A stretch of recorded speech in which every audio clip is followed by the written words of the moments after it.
Bismillahirrahmanirrahim. Assalamualaikum warahmatullahi taala wabarakatuh. Salam sejahtera dan selamat petang kepada seluruh rakyat Malaysia. Bersama dengan saya petang ini ialah Dr. Khalais Abid Asami, pengarah Institut Pendidikan Klinikal Institut Kesihatan. Saya mulakan dengan Kementerian Kesihatan Malaysia ingin memaklumkan status terkini kes COVID-19 di Malaysia sehingga 12 November 2021 jam 12 tengah hari. Kes sembuh ialah 6,026 kes. Jumlah kes sembuh ialah 2.441 juta, iaitu bersamaan dengan 96.3%. Kes baru yang dicatatkan hari ini ialah 6,517 kes dan kes kumulatif ada 2.535 juta. Kes import setakat ni ialah 16 kes pada hari ini, iaitu 10 warga negara dan 6 bukan warga negara. Kes tempatan ialah 6,501 kes, iaitu 6,214 adalah warga negara bersamaan dengan 95.6% dan 287 bukan warga negara bersamaan dengan 4.4%. Kes yang memerlukan rawatan di unit rawatan rapi ICU ialah 544 kes dan 485 kes telah disahkan penyakit COVID-19 dan 59 kes disyaki berkemungkinan dan kes dalam siasatan. Kes yang memerlukan bantuan alat pernafasan ialah 269 kes dan 194 kes telah disahkan COVID-19, manakala 75 kes disyaki berkemungkinan ataupun dalam siasatan. Jumlah kluster yang dicatatkan setakat ini ialah 5,837 kluster. Jumlah kluster baru yang dikesan pada hari ini ialah 9 kluster. Jumlah kluster yang telah tamat ialah 5,551 kluster dan jumlah kluster aktif setakat ini ialah 286 kluster. Daripada 6,517 kes harian yang dilaporkan pada hari ini, 125 kes iaitu bersamaan dengan 1.9% adalah kategori 3, 4 dan 5. Dan 6,392 kes iaitu 98.1% adalah daripada kategori 1 dan 2. Dan perincian mengenai kluster-kluster baru sebelum ini disertakan bersama kenyataan media. Kini akan dimuat naik ke laman web COVID Now iaitu bersamaan dengan maklumat terperinci yang berkenaan situasi semasa jangkitan COVID-19 di Malaysia. Dan data akan dikemas kini pada jam 12.30 malam setiap hari.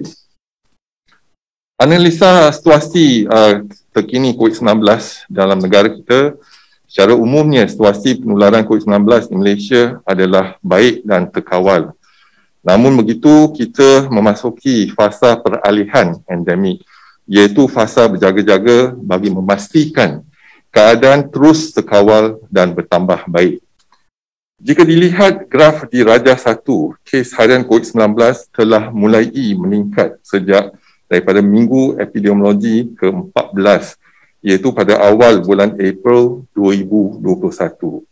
Peningkatan kes secara mendadak bermula pada minggu 25 sehingga mencapai puncak pada minggu 33 berikutan penyebaran varian Delta secara meluas di negara kita, di mana varian Delta buat pertama kalinya telah dikesan pada bulan April dan bilangan kes terus mencatat peningkatan pada bulan Julai dan Ogos.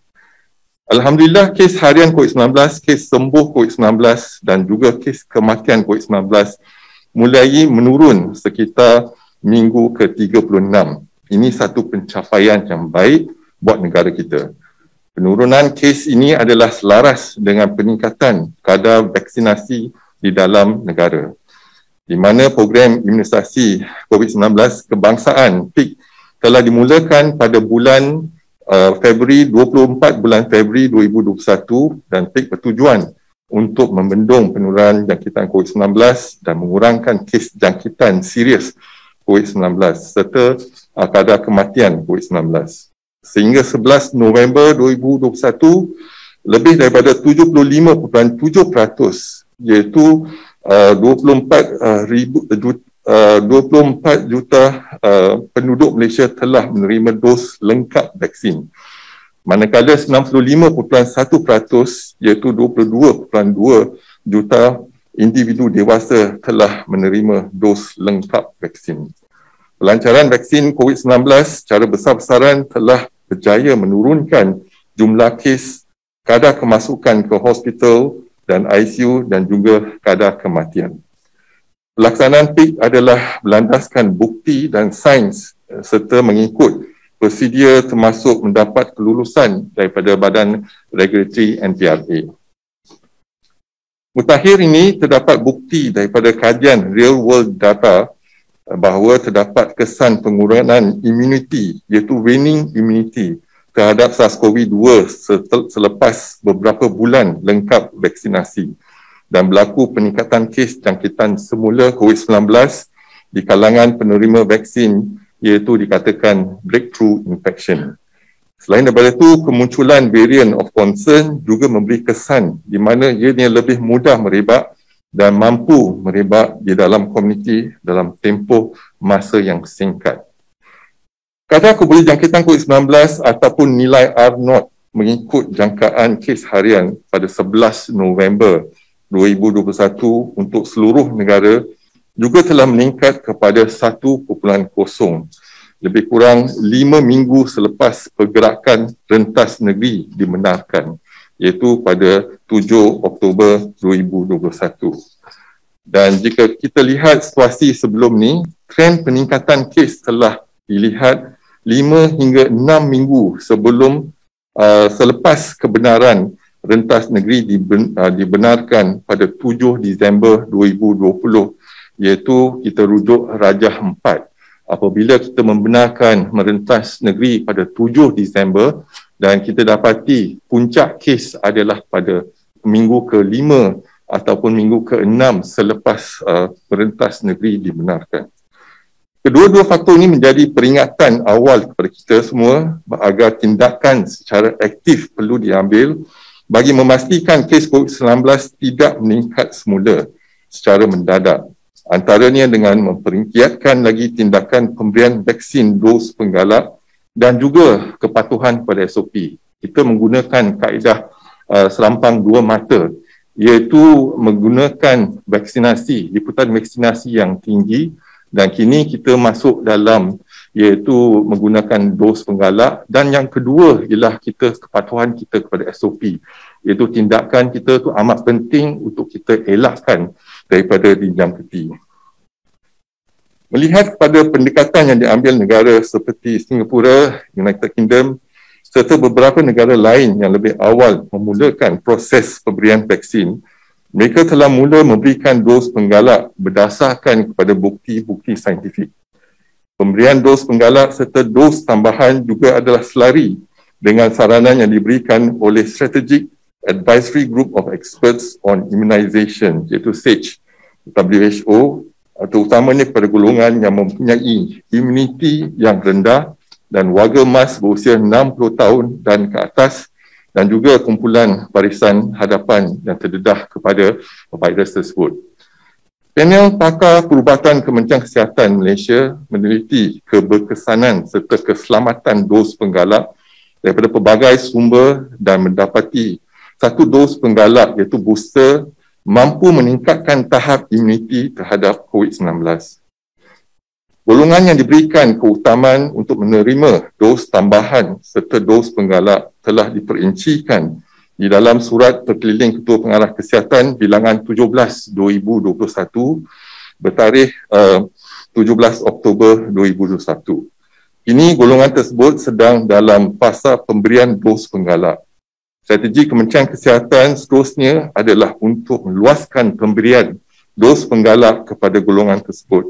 Iaitu yang pertama, individu berusia 18 tahun ke atas dengan komorbiditi. Yang kedua, individu yang berusia 40 tahun ke atas, di mana kita dapati mereka yang berusia 40 tahun ke atas ada yang tidak tahu mereka ada penyakit tidak berjangkit. Dan yang ketiga lah ibu mengandung, dan keempat, petugas barisan hadapan selain petugas kesihatan. Pemilihan vaksin bergantung pada kelulusan regulatory NPRA dan kelulusan indikasi penggunaan oleh pakar perubatan merawat, sama ada daripada jenis homologous ataupun heterologous dengan dos premier terakhir. Setakat ini hanya vaksin komuniti telah diberikan kelulusan sebagai dos penggalak secara homologous selepas tempoh 6 bulan menerima dos pertama ataupun dos premier. Manakala vaksin-vaksin lain dalam proses semakan oleh panel pakar dan regulatory. Sehingga 11 November 2021 dianggarkan sebanyak 144.57 juta dos penggalak telah diberikan di peringkat global, manakala sebanyak 825,497 dos telah diberikan di Malaysia.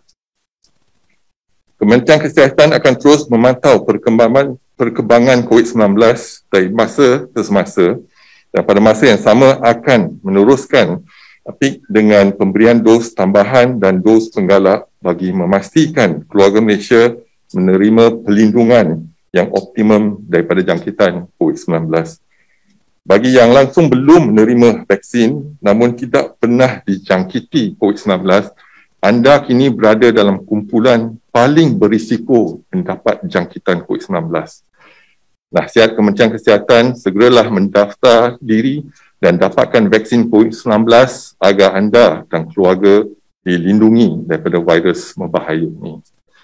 Kementerian Kesihatan juga menasihati orang ramai, termasuk individu-individu yang telah menerima vaksin COVID-19 agar terus mematuhi saranan serta nasihat-nasihat Kementerian Kesihatan yang sering ditekankan, iaitu elakkan 3S, elakkan kawasan yang sesak, elakkan kawasan yang sempit dan elak sembang dengan jarak yang dekat. Amalkan 3W, iaitu pemakaian pelitup muka, amalkan penjarakan fizikal dan juga kerap mencuci tangan dengan air dan sabun ataupun sanitizer. Sentiasa memakai pelitup muka, yang itu amat penting sekali untuk kita amalkan setiap hari. Patuhilah kepada prosedur operasi standard iaitu SOP sebagai norma baru dan dapatkan vaksin COVID-19 bagi mengurangkan risiko jangkitan yang serius. Bilangan kes kematian sekaligus membina imuniti kelompok yang kita sasarkan. Walaupun kita sedia maklum, virus ni sentiasa bermutasi, jadi sukar untuk kita mencapai imuniti kelompok. Tapi kalau liputan vaksinasi kita boleh ditingkatkan kepada 80% penduduk negara ini ataupun lebih pada 95% dewasa negara ini telah pun diberi vaksinasi. Jadi perlindungan dapat kita yakinkan dan juga boleh kita membuka lebih banyak sektor-sektor dengan selamat. Dan seterusnya, petang ini Kementerian Kesihatan akan memantau perkembangan kejadian jangkitan COVID-19 dan petang ini saya akan dan juga beberapa anggota barisan hadapan akan menerima dos penggalak, dan sebelum tu saya ingin menjemput Dr. Kalai, iaitu pengarah Institut Penyelidikan Klinikal Institut Kesihatan Negara, untuk membentangkan rumusan saintifik dan data mengenai dos penggalak dan juga dos ketiga COVID-19. Dr. Kalai, dipersilakan. Terima kasih Tan Sri KPK dan salam sejahtera keluarga Malaysia dan pada hadirin sekalian. Saya Dr. Kalai, pengarah dari Institut Penyelidikan Klinikal dan juga Ketua Jawatankuasa untuk panel pakar pemilihan calon vaksin. Izinkan saya memberi sedikit penerangan tentang booster dose ataupun dos penggalak. My slide please. Kita tahu daripada program PIK apabila telah pun dilancarkan pada bulan Februari, kadar jangkitan dan juga jangkitan yang memerlukan kemasukan ke dalam hospital telah berkurangan. Ini adalah data yang kita telah pun memperolehi daripada kajian kita iaitu RECOVAM, dan daripada kajian ini kita perhatikan apabila seseorang itu diberi vaksin sepenuhnya, maknanya telah melengkapi dos kedua, mereka dapat mengurangkan jangkitan sekadar 87% dan juga jangkitan yang simptomatik sebanyak 85%. Dan kalau kita bandingkan antara mereka yang masuk ke dalam ICU dan juga kematian, ketiga-tiga vaksin yang kita gunakan pada peringkat awal iaitu AstraZeneca, Pfizer dan juga Sinovac menunjukkan keberkesanan yang tinggi.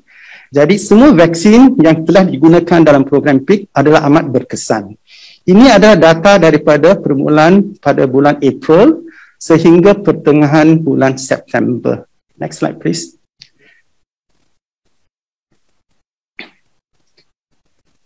Ini ada data yang kita perolehi daripada kajian dilakukan ke atas vaksin Pfizer iaitu vaksin Comirnaty, satu-satu vaksin yang telah pun diluluskan oleh NPRA di Malaysia. Apa yang kita perlihat dalam gambar rajai ini adalah sedemikian. Untuk semua golongan umur kecuali yang kecil dari segi umurnya iaitu 12 hingga 15 tahun, mereka telah menunjukkan pengurangan dari segi kadar efikasinya, iaitu pengurangan dari segi 88% hinggalah 47%. Kalau kita bandingkannya, perubahan ini berlaku pada peringkat hampir 5 bulan. Gambar rajah sebelah kanannya menunjukkan walaupun ada pengurangan dari segi vaksin efikasi, dari segi gejala yang melibatkan mereka dan kemasukan ke dalam hospital adalah masih stabil. Tetapi kita perlu memahami, di negara Amerika, apabila seseorang itu dimasukkan ke dalam hospital, mereka biasanya dah pun memerlukan pernafasan melalui oksigen dan sebagainya. Tetapi di Malaysia, kemasukan dalam hospital juga bergantung kepada risiko lain, iaitu umur dan juga komorbiditi.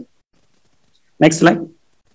Ini ada data daripada Malaysia. Ini juga daripada kajian RECOVAM yang telah melihat kepada efikasi vaksin. Kita menggunakan dua vaksin yang telah banyak digunakan iaitu vaksin Pfizer dan juga vaksin Sinovac. Sesiapa yang telah diberi vaksin dalam 2 bulan yang lepas, mereka masih mempunyai kadar vaksin efikasi yang amat tinggi iaitu tahap keberkesanannya adalah untuk Pfizer 88% ke atas dan untuk Sinovac adalah 76% ke atas. Ini adalah berdasarkan ke hampir 300,000 kemasukan dalam hospital dan kita menggunakan data dan daripada mereka yang diberi vaksin dan tidak di Malaysia juga. Tetapi kalau kita bandingkan kepada tahap keberkesanannya selepas 3 hingga 5 bulan setelah melengkapi vaksinasi dos kedua, kita lihat untuk vaksin Pfizer ada pengurangan sehingga 68%. Dan untuk vaksin Sinovac ada lebih ketara kepada 27%. Ini adalah data daripada kajian kita. Next slide please. Ini juga kajian yang telah dilakukan oleh Institut Penyelidikan Klinikal bersama dengan Institut Perubatan di NIH, di mana kita perhatikan untuk petugas barisan hadapan di hospital, healthcare workers, sebelum mereka menerima vaksin pada bulan 3, kajian yang dilakukan menunjukkan ada sebilangan mereka yang telah pun dijangkiti dan sembuh dan menunjukkan ada tahap keberkesanan dari segi natural immunity tetapi pada tahap yang rendah.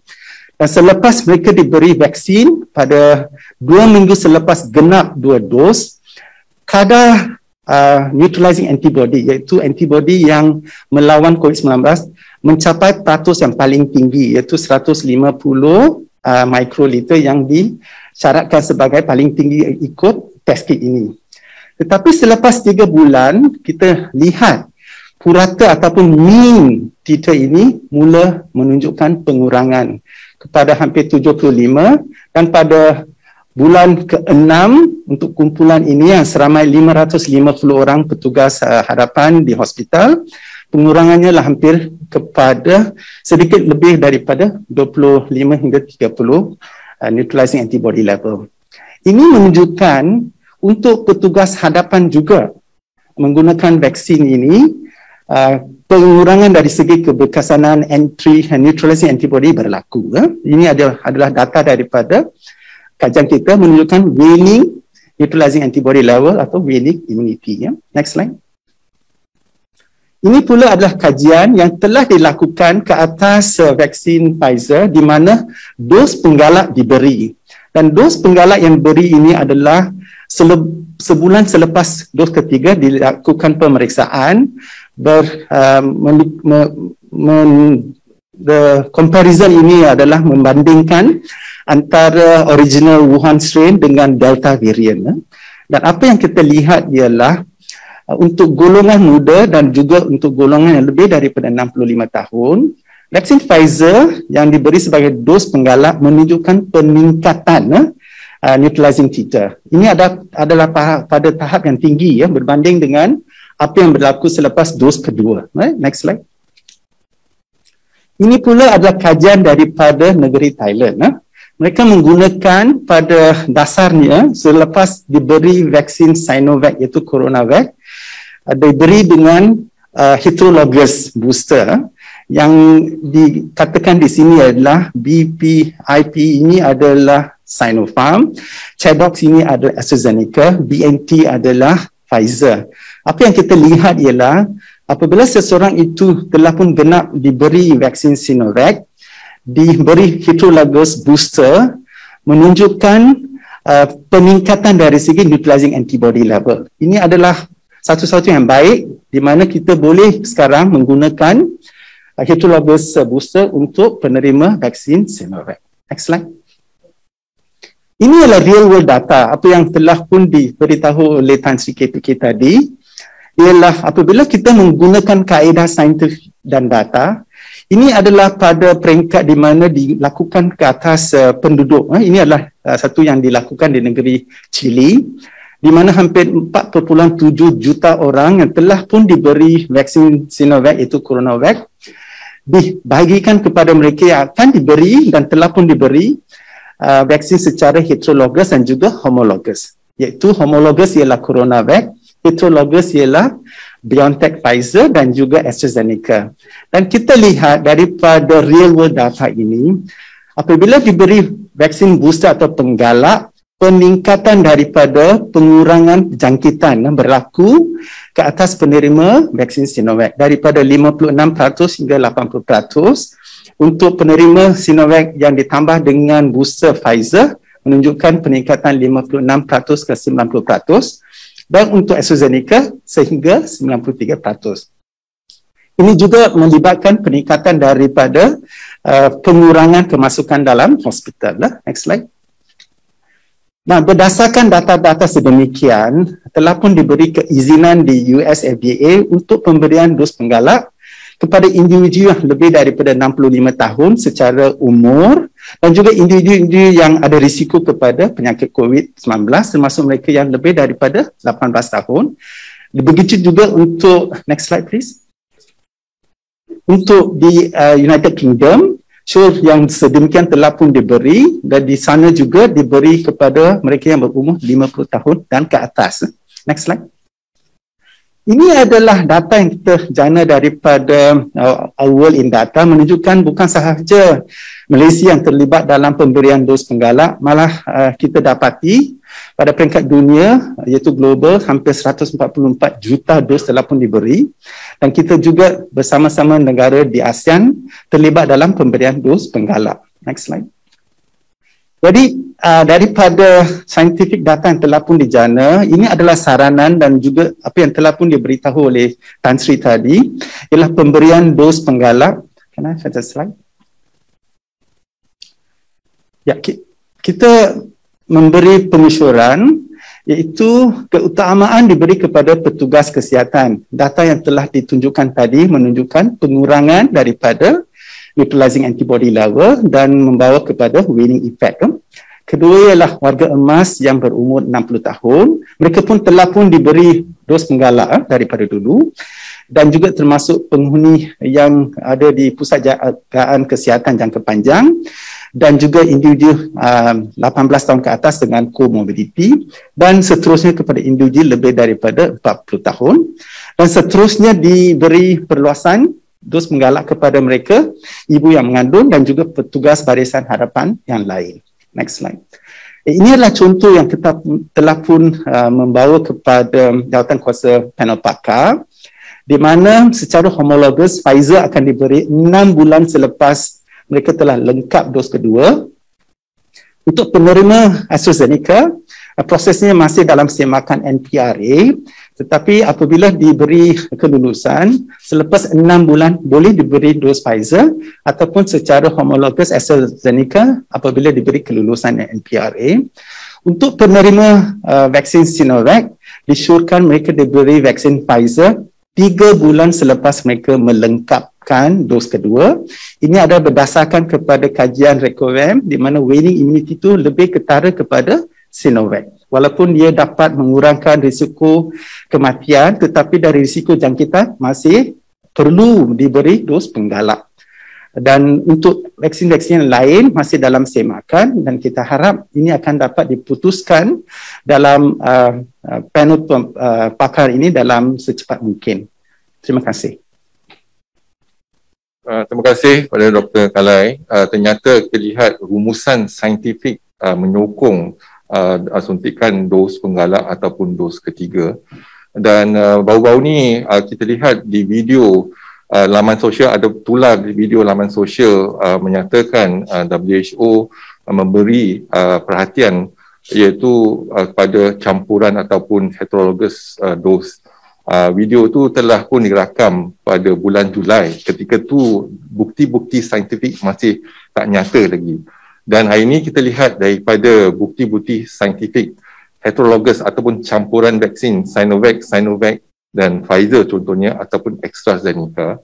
Kajian yang dijalankan di Chile, di Thailand dan juga di Turki telah menunjukkan keberkesanan yang lebih kalau kita menggunakan dos penggalak yang sama.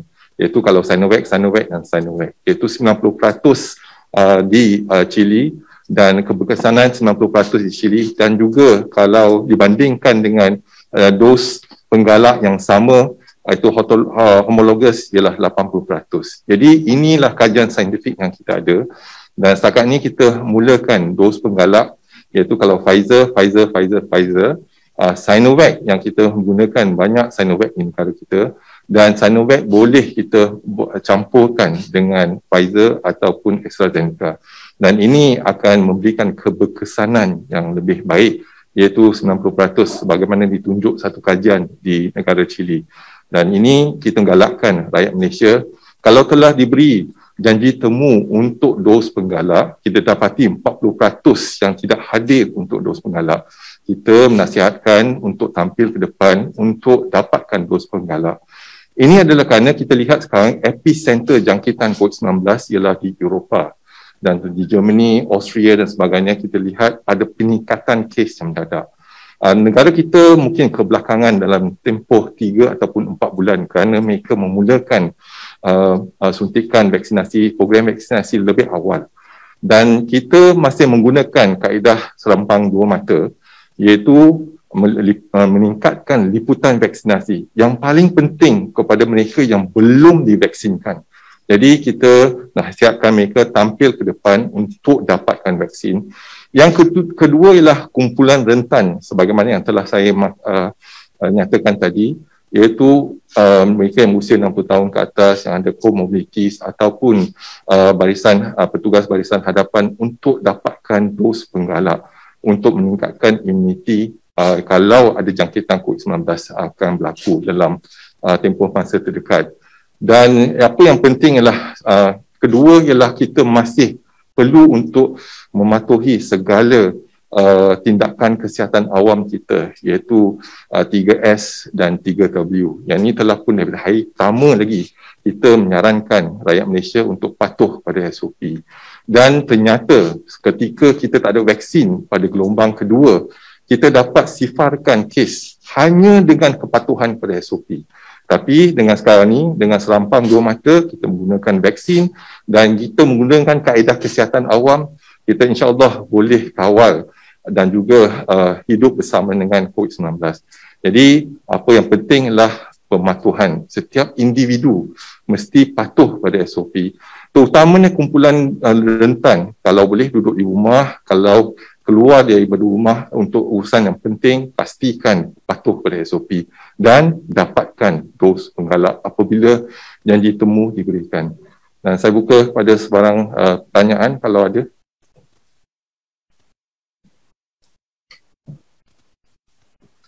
Assalamualaikum Tan Sri, Salam. Rafidah dari Harian.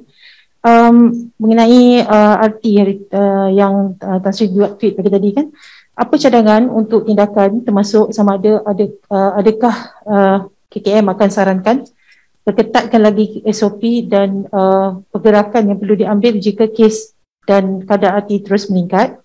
Yang kedua, susulan sambutan kurang terhadap pengambilan dos penggalak ni,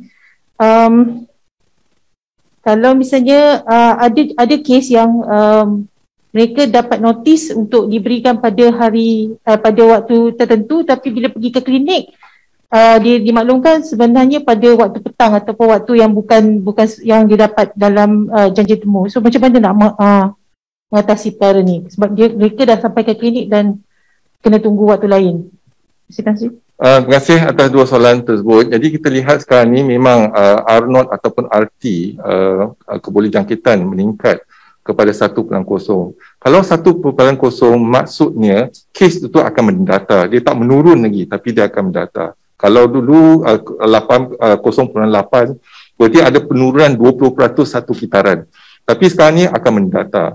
Jadi ini adalah tanda-tanda awal iaitu kes mungkin akan melonjak naik tapi belum naik lagi tapi mungkin akan. Tapi sekarang ni dalam fasa mendata. Jadi apa yang Kementerian Kesihatan ingin menyuruh orang ramai, yang pertama kepatuhan pada SOP. Merentas negeri kita dah benarkan. Merentas negeri tak ada masalah. Masalah yang berhimpun dan juga berhimpun di tempat yang sempit dan bersembang dengan jarak yang dekat, itulah cara penularan COVID-19. Dan kalau seperti biasa kita menggalakkan ataupun wajibkan pemakaian penutup muka, ada yang pakai 2 lapis, ada yang pakai face shield dan sebagainya, itu ialah tambahan. Kalau kita memakai penutup muka 2 lapis, kurang-kurangnya 86 hingga 90% kita dapat menapis virus tersebut. Dan penjarakan, kadang-kadang ada kalanya sukar untuk kita menjalankan penjarakan. Tapi yang pasti pemakaian penutup muka, dan kalau di tempat yang sesak dan tak dapat kita elakkan penjarakan, mungkin kita perlu pakai face shield. Dan pasti kita kena kerap mencuci tangan supaya kita boleh membunuh virus tersebut kalau kita kerap mencuci tangan. Dan inilah amalan yang harus kita praktikkan dan juga utamakan dalam masa ini. Jadi kita menggunakan kaedah kesihatan awam dan juga liputan vaksinasi. Vaksinasi alhamdulillah kita vaksinasi hampir mencapai penduduk sasaran kita ialah 80%, sekarang ni dah hampir 76%. Jadi mungkin akhir bulan ni kita akan capai 80%. Itu ada satu pencapaian amat baik sekali. Dan untuk orang dewasa dah hampir 95-96%. Dan dengan tu kita rasa keadaan lebih terkawal. Tetapi masih ada lagi mereka yang tak divaksinasikan. Mereka ni lah berisiko tinggi. Dan kita lihat sekarang ni di Germany, di Austria, mereka yang tak vaksinasikan, jangkitan menular di kalangan mereka. So it becomes the pandemic of the unvaccinated. Dan kita juga nak pastikan golongan rentan atau kumpulan rentan diberikan immunity yang tinggi. Ibaratkan ada peperangan dalam tubuh sekarang ni. Dan apabila peperangan berlaku dalam tubuh, kita perlu meningkatkan askar-askar neutralizing antibody supaya dapat melawan COVID-19 yang telah berjaya memasuk benteng pertahanan diri dalam tubuh kita. Dan dengan dos penggalak, kita dapat meningkatkan neutralizing antibody, terutamanya kepada mereka yang berusia 60 tahun ke atas, mereka ada penyakit berjangkit ataupun penyakit tidak berjangkit yang lain, dan juga mereka yang berisiko. Ini adalah kerana kalau kita boleh mengawal dengan baik, iaitu kita elakkan jangkitan daripada jangkiti, iaitu pertahanan luaran dan juga pertahanan dalaman. Jadi dalaman ialah menggunakan vaksin, luaran ialah menggunakan kaedah kesihatan awam. Jadi dengan kedua-dua strategi ini, kita insya-Allah boleh mengawal penyakit COVID-19 menular dalam masyarakat kita. Dan dalam dos penggalak, kita juga akan memaklumkan janji temu dalam MySejahtera. Setakat ini belum ada walk-in lagi, tetapi kita akan maklumkan. Dan kita akan lihat bagaimana kita boleh pertingkatkan lagi jumlah vaksinasi dos penggalak dalam masa terdekat. Dan kita lihat kurang-kurang 6 bulan untuk mendapatkan vaksin. Contohnya saya dapatkan dos kedua contohnya pada 17 Mac. Sepatutnya lebih awal, tapi sekarang ni masuk bulan ke-7 atau 8 untuk saya dapatkan dos penggalak. Jadi ini adalah satu perkara yang kita ingin rakyat Malaysia untuk tampil ke depan untuk mendapatkan dos penggalak. Okay, next question from participant Zoom, Code Blue. Salam Tan Sri Dr. Kalai, Alifa dari Code Blue. Izinkan saya bertanya dalam bahasa Inggeris ya. So I have two questions about heterologous vaccination for Sinovac recipients. So we've been hearing that some of them are against mixing vaccines for their booster dose. So firstly, does the MOH highly recommend heterologous vaccination with Pfizer or AstraZeneca for Sinovac recipients, as this is more effective compared to a third Sinovac jab, as shown in the study in Chile and Turkey? So the updated study in Chile shows that a third Pfizer or AstraZeneca jab is over 90% effective for Sinovac recipient in all indicators lah. So secondly, on that note, MOH said boosters for AZ and Sinovac recipients are still dalam semakan MPRA. So when will MPRA make formal recommendations on this? Thank you. Okay, I'll answer the second question first. AZ and Sinovac, they have submitted the dossier, and we are in the process of reviewing it. And the next meeting from the Drug Control Authority will be on the 17th of November. So we need time to review the data. So this will be under the NPRA. Having said that, the Sinovac and Pfizer heterologous vaccination, that will be under study, and perhaps I'll invite Dr. Kalai to elaborate that study. Yeah, thank you, Ashley, for the question. You're right to sort of highlight the heterologous regime that's used in the Chilean study. But they also mentioned in the same study the other couple of vaccines. So in Malaysia, of course, the regulatory approval is of Pfizer. It's not about it being compared with AstraZeneca. And therefore, for those who have been given the Sinovac or the Sinovac vaccine, the Pfizer is recommended as by default, we call it, because that is a priority. And the data from the study shown in Thailand shows the same. And therefore, we will go with the Pfizer unless it's a medical contraindication. Then, of course, the other adenoviral platform, which is the AstraZeneca or the Sinovac that is being given, will be considered by the physicians. So this is something that we already have experienced in the rollout before, in which there are those who cannot take the Pfizer vaccine, where subsequent to an allergic reaction were given, it's the same issues here. So we will go with the Pfizer first. In terms of the use of the other platforms, the recommendations are to offer the same first, and then later with NPRA's approval, we can consider the heterologous mix as well. So there's enough evidence to do the same. Thank you.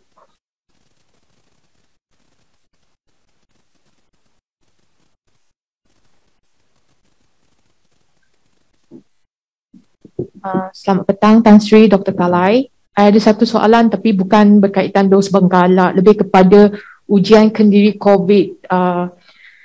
Kita tahu ketidakjujuran dalam melaporkan kes positif pernah terjadi sebelum ini. So ada tak KKM bercadang untuk meningkatkan sistem dengan kod yang khas keselamatan supaya individu yang membuat ujian kendiri itu keputusan yang diorang hantar tu lebih telus? Terima kasih. Terima kasih. Jadi yang isu ni telah kita bincangkan. Setakat ni kita ada 3 kaedah untuk menjalankan ujian. Yang pertama, di makmal untuk diagnostik kita menggunakan RT-PCR. Dan juga untuk penyaringan saringan kita menggunakan RTK antigen, dan RTK antigen boleh dijalankan secara profesional, berarti dia menggunakan swab dan juga dijalankan di makmal. Yang kedua ialah menggunakan RTK antigen ILO, dan sekarang ni kita maklum ramai yang telah memperolehi RTK antigen test kit ILO tetapi tak melaporkan test tersebut sama ada positif ataupun negatif. Dan jadi kita menggalakkan kalau kita dah ada dalam aplikasi MySejahtera, apabila mereka melaksanakan ujian hanya masukkan data tersebut. Ini ketulusan ni pada individu lah, jadi kita galakkan mereka melaporkan. Kalau sekarang ni kita cuba melihat bagaimana kita boleh meningkatkan kesedaran apabila kita menjalankan ujian, masukkan dalam data. Kita percaya kes negatif lebih banyak daripada kes positif yang tak dilaporkan. Jadi dengan itu, kalau kita lihat kadar positif yang satu masa dulu tanda aras ialah antara 5% yang dicatatkan oleh WHO, maksimum minima ialah 10% dan terbaik ialah 3%. Kita hampir mencecah 3% sekarang ni. Iaitu setiap hari ujian yang kita gunakan RT-PCR, RTK antigen profesional dan RTK antigen kendiri telah mencecah angka yang amat tinggi, dan kes yang positif sekarang ni dalam 3 hingga 4%. Dan ini menunjukkan tanda aras berarti kita dah berjaya untuk mengesan kes-kes yang positif. Tapi kita percaya angka ni mungkin lebih kurang kerana kalau kes negatif dilaporkan, kes negatif dilaporkan mungkin denominator akan meningkat dan kes positif akan menurun. Kalau kita lihat kepada penjualan RTK antigen kendiri, hampir mencecah 5 juta, lebih dari 5 juta RTK antigen kendiri telah pun dijual. Tetapi yang didaftarkan dalam MySejahtera masih rendah. Mungkin mereka tak menggunakan lagi, mereka menyimpan. Tetapi kita menggalakkan kalau boleh menjalankan. Kita juga lihat teknologi sama ada setiap test kit tu ada barcode, sama ada barcode tu kita boleh guna dalam laporan di MySejahtera. Yang ini masih dalam kajian, tapi apa yang penting ialah kita galakkan orang ramai menjalankan ujian, sila laporkan di MySejahtera. Mudah saja untuk melaporkan. Saya sendiri telah laporkan dan mengambil hanya 2-3 langkah untuk menjawab soalan dan kita boleh dapatkan data-data tersebut. Terima kasih.